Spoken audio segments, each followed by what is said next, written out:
All right, guys, real quick before we get started on this next video, I just want to take a second to thank every one of you guys who's liked and subscribed, shared my videos. I never thought I would grow as fast as I have been.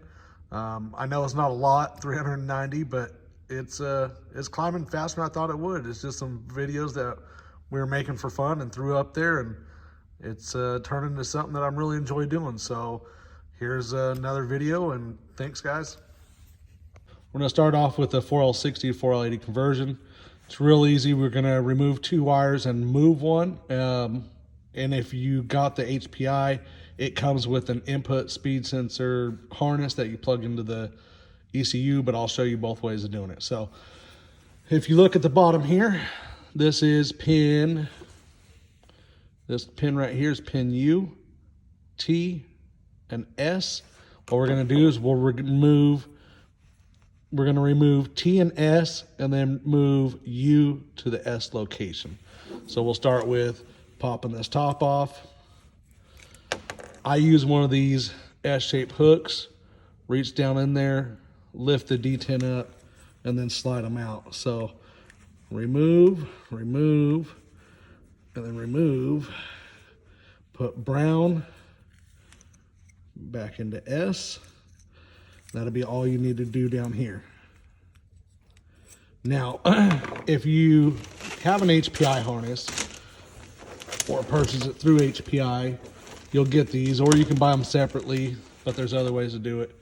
So that's all you'd have to do with this. But if not, what you can do is you can use these 2 wires right here, and I'll show you where to find them up top and repin them up on the ECU. Put you a plug, VSS plug, on this side right here. This will be your new input, and you're ready to go. So I'll go over to the ECU side now and show you what to do up there.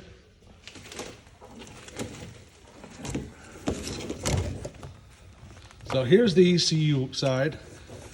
So on C1 blue connector, pin 79. So if you look, they're labeled. Pin 79 is going to be down here, right here. That's pin 79. That'll be that S wire, the white one we removed. So all you'd have to do is repin this wire to pin 22 on your C2 plug. So you will have to run it across over into here on this side, but it's not that big a deal if you're saving wire. But that will go to pin 22. So this location right here. And then your second wire will be pin 42.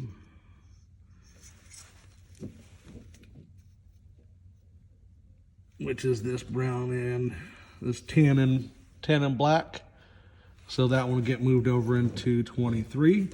Or, like I said, if you have the input speed sensor harness from HPI, it's its own separate harness. I know, I'm sorry, I'm up close trying to show you guys how to do this, so I'm not getting very good shots here. But this will just pin into 22 and 23, and that's all that needs to be done. And again, polarity doesn't matter on these colors on there. Just plug them in, they're good to go. All right, so next we'll look at pedal modifications. All right, here's the Gen 4 mass airflow sensor modifications. The Gen 4 mass airflow sensors come pre-wired for the LS3 cartridge style mass airflow. So if you want to run like the 0709, the big cylinder one-piece mass airflow sensor, or even the earlier 99 to 07, real easy. All we got to do is remove the top, bottom like we did on all the other plugs. We're going to swap pin B and pin C.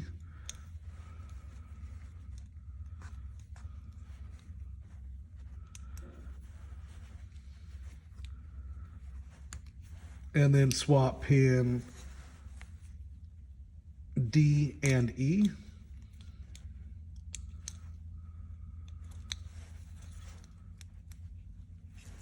So it should look about like that. And just make sure that the wiring is correct for the mass airflow sensor you're going to be using. If not, damage to the mass airflow sensor can occur. So make sure to get that wired up to match your mass airflow sensor, and everything should be good to go.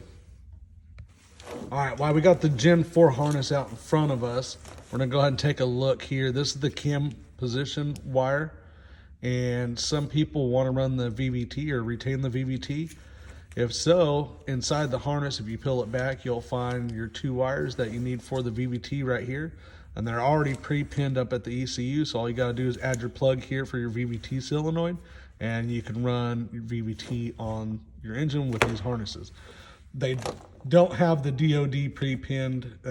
I might make a video later on with how to pin in DOD. That way, for those of you that want to run DOD, you can pin it in these harnesses and be able to run. All right, so we're gonna start with the pedal modification on the Gen 4 and Gen 5s. Going from a truck or a car pedal, all you gotta do is swap pin D and pin F. I will put a diagram up there so it's easier to see, but if you look real close, you can see an F showing this pin over here. So you just pop the top off, pop the bottom off. I like using the same little hook right here. Get in there, hit the detent, slide the pins out, swap them around, and that's it for the pedal modification.